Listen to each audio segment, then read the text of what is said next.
Abominable is a movie animated film from the creators who brought us How to Train Your Dragon. This movie bombed. Let's start with that. This movie bombed when it came out. It wasn't on anyone's radar.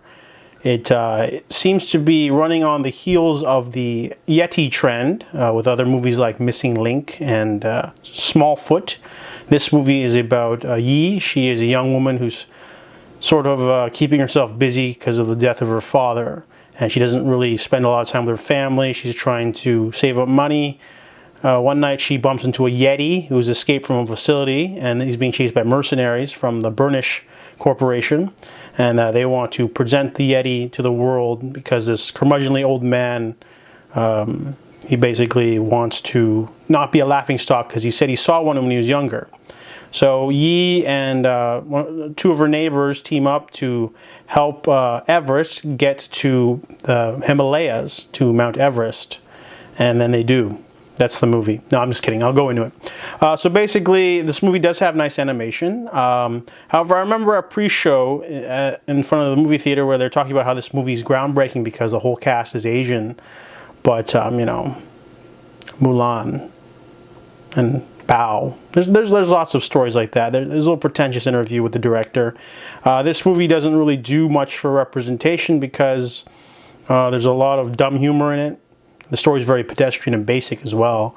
It's basically just a sort of, you know, no different than Free Willy, except instead of Free Willy, it's Yeti. And the Yeti has powers that can make plants grow, and powers change every 5 minutes. There's some funny scenes. I really like the characters, like the human ones. The Yi's fine, but Jin is a scene stealer. He's like this preppy, social media obsessed narcissist. He's really great. And I'm glad that he doesn't have a romance with the main character, which is a nice change of pace. The villains were kind of cartoonish, didn't like them. And overall, the animation's really nice. It's not bad. Some of the character designs for the were very similar, a little bit racist. I don't know if that was intentional, but a lot of the Asian people look like each other, which is bad. But anyways, Abominable, should have been called Everest or something instead, is a very pedestrian, simple kids film. That's about it. I mean, it just didn't really do anything. There wasn't a lot of emotion. The villains are there.